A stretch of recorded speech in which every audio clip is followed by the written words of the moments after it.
नमस्कार, आप देख रहे हैं हिंदुस्तान सीबी न्यूज और मैं हूं आपके साथ चोप सिंह सक्सेना और बात करते हैं इस वक्त की बड़ी खबर। ताजनगरी आगरा में लोकसभा अध्यक्ष ओम बिरला आगरा पहुंचे और तिलहन सेमिनार में पहुंचने के बाद उन्होंने दीप प्रज्वलित करके कार्यक्रम का शुभारंभ किया। इसके साथ ही वे कई कार्यक्रम में भी भाग ले रहे हैं। इस दौरान उन्होंने कई लोगों से मुलाकात भी की। उनके कार्यक्रम को लेकर प्रशासन पूरी तरह अलर्ट नजर आया। जी हाँ दोस्तों, ताज होटल एंड कन्वेंशन सेंटर में 45वें अखिल भारतीय रबी तेल तिलहन सेमिनार में देश भर से 1200 से अधिक तेल व्यवसायी से जुड़े व्यापारी और उद्योगपति देखिए पहुंचे हैं, जिनको उन्होंने संबोधित किया है। ओम बिरला बोले, जितनी उपभोक्ताओं को आवश्यकता है उसके मुकाबले हमारे तेल का उत्पादन कम होता है, इसलिए हमें तेल का आयात करना पड़ता है। प्रधानमंत्री बहुत लंबे समय से प्रयास कर रहे हैं कि किस तरीके से किसान आत्मनिर्भर बने, हमें दालों में भी आत्मनिर्भर बने और समय समय पर बनने के लिए सरकार ने बहुत प्रयास भी किए, लेकिन इसके बाद आज भी खाद्य तेल हमें आयात करने पड़ते हैं। यह हमारे लिए सबसे बड़ी चुनौती है, इसलिए इस चुनौतियों का हमें सामना करना पड़ेगा।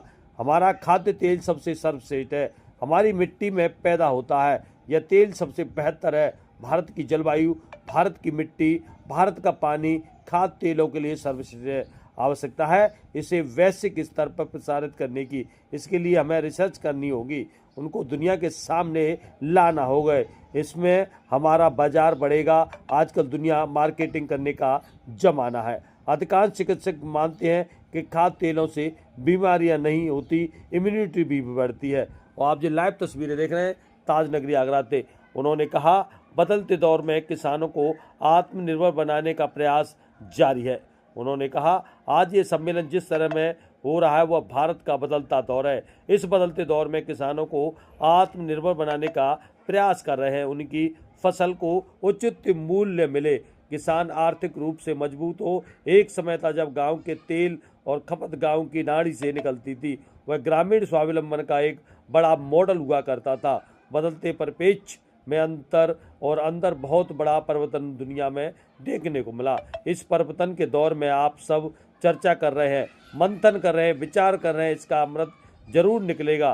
देश का किसान आत्मनिर्भर बनेगा, उनकी फसल की उचित मूल्य मिलेगा। इस मौके पर आपको बता दें फतेहपुर सीकरी के सांसद एवं आपको बता दें किसान मोर्चा के राष्ट्रीय अध्यक्ष राजकुमार चाहर के साथ साथ और आगरा के सांसद और केंद्रीय मंत्री एसपी सिंह बघेल भी मौजूद रहे। और देखिए किस प्रकार केंद्रीय मंत्री एसपी सिंह बघेल ने अपने विचार रखते हुए आज के इस सेमिनार पर प्रकाश डाला है।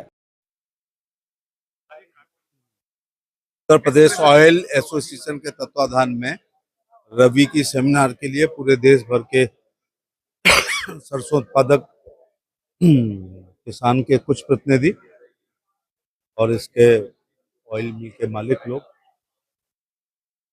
पाम ऑयल के आयातक, इंडस्ट्री से जुड़े हुए लगभग 1400 प्रतिनिधि शामिल हैं। तो चर्चा हुई है कि किस प्रकार से हम आयात जो 60% हो रहा है उसको कम कर सकें, आत्मनिर्भर हो जाएं और निर्यात कर सकें तो बहुत ही अच्छा है। सरसों केवल 12% हम 23 से 25 मिलियन मैट्रिक टन हम इस्तेमाल कर रहे हैं, क्योंकि 144 करोड़ का देश है और हम पैदा कर रहे हैं 12 से 14 मिलियन मैट्रिक टन। लगभग 65% हम आयात कर रहे हैं, जिसमें 40% तो पाम ऑयल है। हमारे हर राज्य में अलग अलग ऑयल इस्तेमाल होता है, कहीं पर कोकोनट ऑयल तो कहीं सूरजमुखी, तो कहीं सोयाबीन, कहीं सरसों और सूरजमुखी का दिन में 3 बार इस्तेमाल होता है, सुबह ब्रेकफास्ट में, लंच में, डिनर में। 144 करोड़ उपभोक्ता हैं। छोटे मोटे देश जितना तेल खाते हैं उतना हम शनिवार को कई बार शनि भगवान पे चढ़ा देते हैं। तो आज के सेमिनार से मतलब है किस प्रकार से किसान को भी लाभकारी मूल्य मिले, उपभोक्ता को उसकी पहुंच के तहत तेल मिल सके और जो ऑयल मिल के इंडस्ट्रियलिस्ट हैं उनको भी घाटा ना हो। Thank you. देखिए, राणा सांगा हमारे नेशनल हीरो हैं। 1527 का खानवा का युद्ध विश्व के वीरता से लड़े हुए युद्धों में से एक है, जिसमें लगभग 70 साल की उम्र में राणा सांगा को 80 घाव हुए। एक पैर गया, एक हाथ गया, आंख गई, 80 घाव थे उनको। और बाबर ने अपने बाबरनामा में भी तारीफ की है कि was like the fossils of the soldier, ऐसा मैंने पढ़ा। उसके बावजूद कि एक सैनिक के रूप में भगना अवशेष थे। ये भी कहा कि जितना अच्छा लड़ना जानते थे उससे ज्यादा मरना जानते थे। और ये अकेला खानदान ने जो 3 पीढ़ी मुगलों से लड़ा। राणा सांगा का बाबर से युद्ध हुआ, फिर उनके बेटे उदय सिंह मुगलों को लड़ते रहे, फिर उनके ग्रैंडसन राणा प्रताप जी बाबर के ग्रैंडसन अकबर से लड़े थे। 3 पीढ़ी तक इस परिवार ने मुगलों को से युद्ध लड़ा और अधीनता स्वीकार नहीं की। ये बड़ी बात है। लास्ट हल्दी घाटी जब तक सृष्टि रहेगी, राणा सांगा के नाती राणा प्रताप जी के बारे में हमेशा वीर गाथाएं गाई जाएंगी। तो ये हमारे एक मुस्लिम वोटों के तुष्टीकरण के लिए हम अपने नेशनल हीरो को, हमारे साझा पुरखे हैं, उनके बारे में ऐसी अभद्र टिप्पणी करना शोभनीय नहीं है। और इसी के साथ जुड़े रहें आप हमारे साथ और देखते रहें हिंदुस्तान CB न्यूज़।